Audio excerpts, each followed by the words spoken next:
Now I wanted to explore this a little bit more. So let me open this section. Now this IOU operation is already performed inside this function.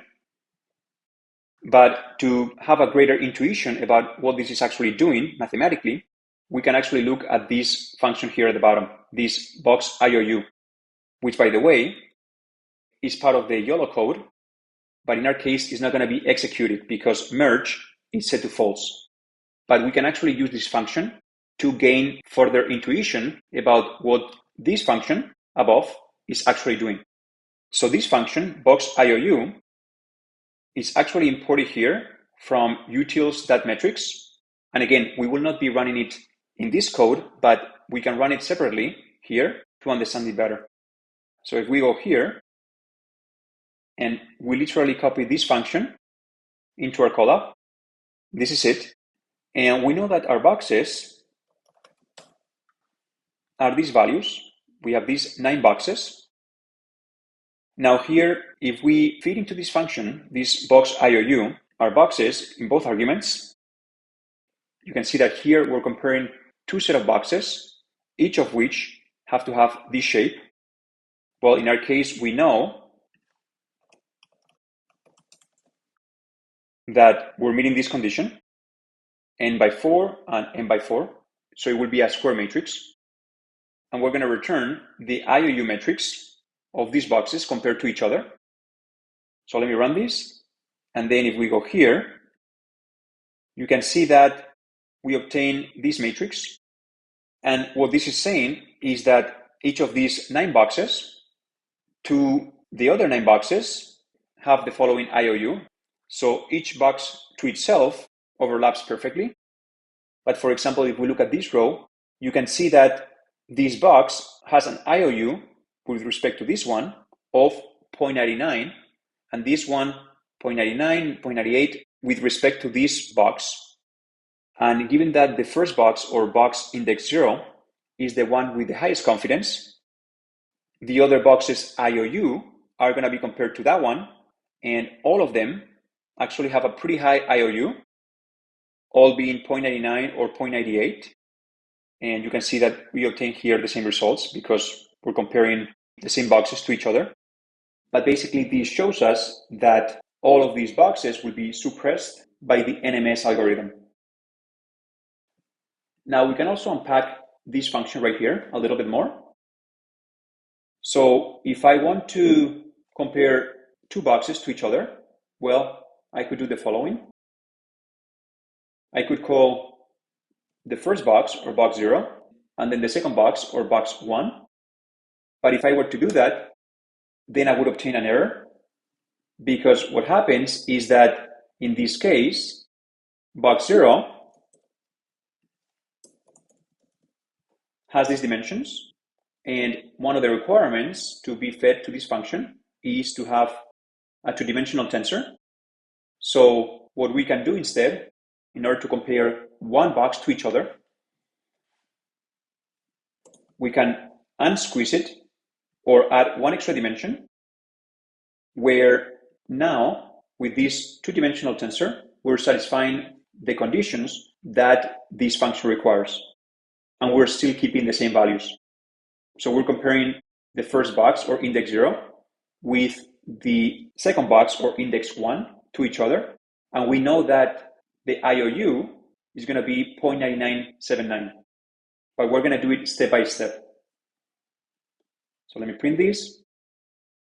And here we're adding 1 extra dimension in index 1 right here, this one, and 1 extra dimension in index 0 right here, and following the same methodology that we see here.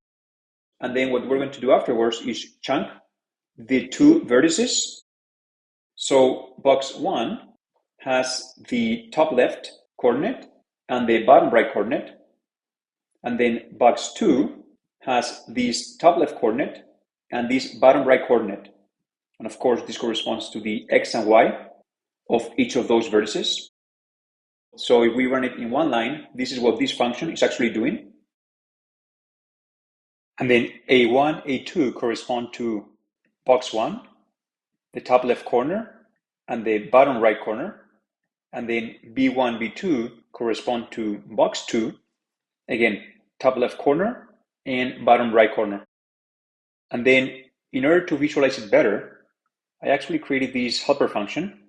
So let me run cells in section here. In the helper function section, because I defined there this function. So let me actually plot it first and then go over it. So this is interesting, right? So you have box 2, and we're not seeing box 1, even though it's there. And the reason for that is, well, the values are very close to each other. I mean, we're talking about decimal values here in this case, and then single value different here. So they're so close to each other that in this scale, you're not seeing the blue box, box 1. So in order to better visualize it, I just added this extra padding or extra amount that, for example, of 20, if I run this, you can actually better visualize it. And I wanted to enhance the visualization, but at the same time, I didn't want to lose any of the information. So what I did is, looking at the highest value for each set of coordinates, what I did is I added the padding to the largest one. So in this case, these two values, the x and y of box 1 is greater than the x and y of box 2. But then for this one, in particular, this is the A2, this one right here, well, you can see that the x component is greater. So I added the padding there. But you can see that the y is actually greater on box 2. So again, A1, this corner, A2, this bottom corner, B1, this corner for box 2, and B2, this corner for box 2. So I thought it was important to show in this helper function the actual value of each vertex, because it is a little confusing. So with this, we can actually jump into, for example, this operation right here, which is the one that we're performing right here as well. So let's unpack it a little bit. So the first thing is I'm just going to print these values here. And what we're doing is we want to calculate this area right here. And in order to do that, for the intersection over union, the numerator is the area of overlap, also called the intersection. And basically, we want to know this area right here. And later we'll calculate the union. But right now, let's focus on the intersection. So we want to know this area here, which in our case is basically this area from this corner, basically from A1 to basically this intersection here between A2 and B2. So as you can see, it's not as clean and as clear as this one, but we can actually do it with no problems as well. So what we're going to do is first focus on A2 and B2, and given that we want to know this coordinate, this XY point here, well, this XY point will be a combination of the minimum of both the X and the Y of each of these pairs. So for example, the X, let's focus on the X, and remember that X is left to right, positive, and Y is top bottom, positive.